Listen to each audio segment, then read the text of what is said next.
आप सबको मेरा नमस्कार।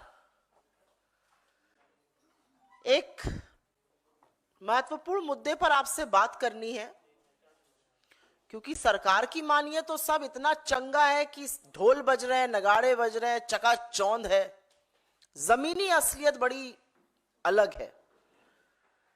थोड़ा सा देश के हालात समझ लेते हैं। पिछले 2 महीने के हालात।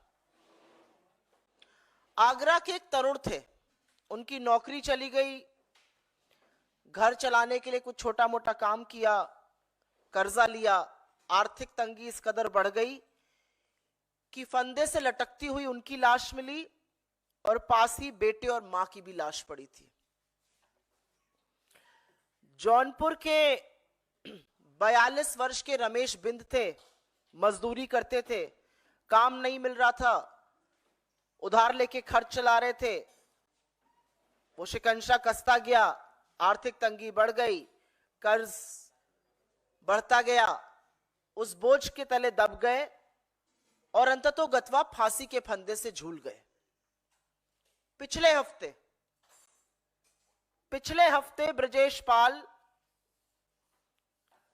ने एक नोट लिखा और अपनी सारी डिग्रियां जला दी और कहा इन डिग्रियों का मतलब ही क्या है जब इनसे नौकरी नहीं मिलनी है, तंग आ चुका हूं। और उसके बाद उन्होंने खुदकुशी कर ली। इस देश में 7,000 से ज्यादा लोगों ने आर्थिक तंगी के चलते 2022 में आत्महत्या की है। आज की तारीख में हर घंटे 2 किसान जान देने को मजबूर हैं। 40 नौजवान हताश होकर, निराश होकर अपनी जान ले रहे हैं रोज। और ऐसे में मोदी सरकार आपको बताती है क्या बढ़िया चल रहा है, सब कुछ चकाचक है मामला। सरकार थोड़ा झूठ बोलता है तो चलिए हजम हो सकता है, लेकिन कुछ बातें ऐसी हैं कि गले के नीचे नहीं उतरती हैं।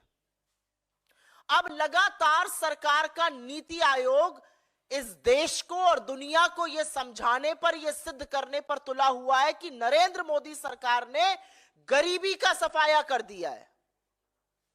ये जो लोग आत्महत्या कर रहे हैं, ये जो बेरोजगारों पर लाठियां बरसाई जा रही हैं, जो बेरोजगार सड़कों पे उतरे हुए हैं, ये देश के नागरिक थोड़े ही हैं।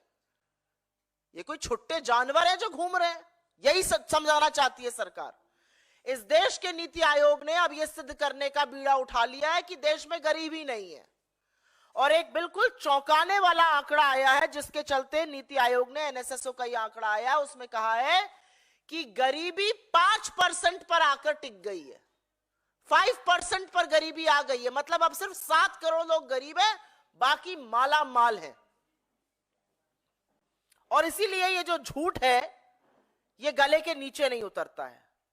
याद रहे कि 11 साल बाद ये जो उपभोक्ता व्यय, जो कंजम्पशन एक्सपेंडिचर का सर्वे है, 11 साल के अंतराल के बाद आया है। हर 5 साल पे आना होता है।